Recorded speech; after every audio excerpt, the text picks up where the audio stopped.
Well, let's jump in, Evan. I want to pick your brain about a comprehensive, just in your view, a complete marketing strategy, but specifically for home services. That's who we Yeah, work with a lot. yeah, You've been in mhm, this for over 20 years. yeah, Someone with your background, your experience, you really personify the name of your agency, Experience Advertising, right? absolutely. I want to pick your brain about a comprehensive marketing strategy, but specifically pretend that you've got a nice timeline and Yeah. you've got some healthy resources. Walk me through what would you advise someone if they wanted to create just a nice comprehensive marketing strategy? Any marketing strategy or digital marketing strategy, and it may be digital plus traditional plus streaming as well. What they call a multi channel marketing strategy is hitting on all platforms simultaneously. So that's going to be search, that's going to be your paid search, your Google and Bing paid search, your SEO, your free traffic from Google. It's going to be your Facebook posting, your advertising on Facebook and Instagram. That can even extend on to TikTok because TikTok is really good for local advertising. I'm not talking about posting and going viral per se, but running ads on these platforms. So there's going to be search, social. Then you need a really effective website.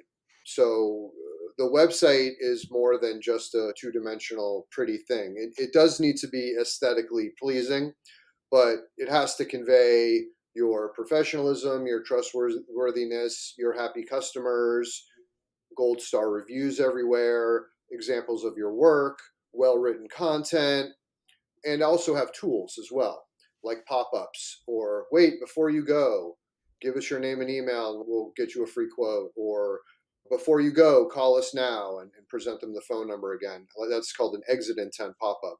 So these are tools that lay on top of the website, and they could be like email list building tools or retargeting ads where you cookie all the website visitors that you drive from the ads, and then you follow them around when they leave the website, and then you get them coming back to the website. So you create like a loop, an infinite loop there. And it's not infinite, it extends for a certain amount of days.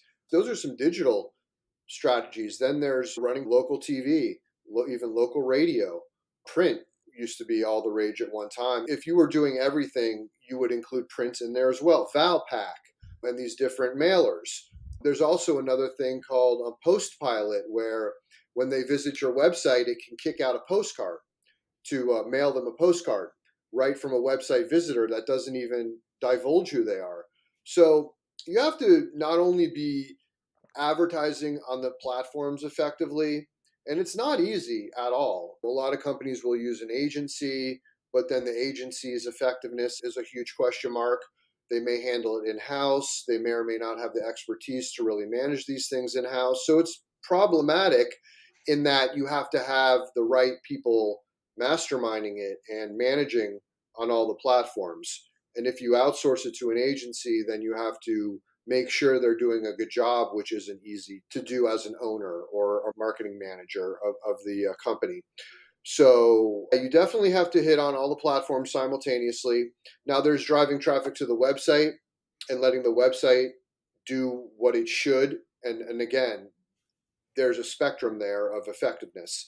They have to be prompted to call the office to set an appointment. They have to be prompted to inquire, fill out the contact form to be called back to set up the appointment if that's how it's going to happen.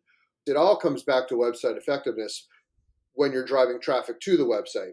Then there's generating leads through platforms like Facebook. You can run what are called Facebook lead ad campaigns, which are lead generation forms that are presented to people on Facebook. You look on your phone, it says, need a new roof, need your floor done, need a bathroom remodel, whatever the ad is proposing. And then they say, oh, yeah, I'm interested in a free estimate. You click the button, it submits your name and email right to the company, right to the business. So you hook that into your CRM, and then you can have your salespeople call that person to set up the appointment. You can kick them out a nice automated email flow. So that's using online advertising to generate leads. And Google does it as well, but Facebook, they really have done it well. But you can do it through Google as well. Google also has a leads program for service providers, for service companies that a lot of companies that I've worked with in the home services have utilized. They have a lead providing service that's outside of your Google Ads campaigns. It's a separate, you say, like, I'm willing to pay $80 a lead, or these are the categories and these are the areas, and they present your ads to the searchers and generate the leads for you, and you pay them on a per lead basis. So that's a nice additional type of campaign for home services. And organically, you need a good SEO foundation on the website, meaning content. You need well written content that could be from a person or from a chat GPT, from an AI writing service, where you crank out amazing content about what the company does, the services, for the services pages, for all the locations you service. You can create location pages on the website. That's more of an SEO play, a search engine optimization play. And then, of course, there's the local Google listings where you rack up the reviews. That's on a local or regional level. You need to be acquiring as many reviews as possible to leverage the Google local results. So to be doing everything is a lot of things. It could be 10 or 15 things simultaneously, channels. And that's why you need someone on it in house, ideally, that sort of knows what they're doing, or working in conjunction with an agency that's hopefully going to deliver properly. But I always recommend having an in house person to work with the agency. If it's me or it's my agency, it's always best to be able to interface with someone who at least is on marketing 10 to 20 hours a week, right? But it is a full time job in a big enough firm, in a big enough company. It's definitely a full time job to be managing marketing. That's the best scenario where I can help the company the best, or the agency, and all the channels can be going on simultaneously like they need to.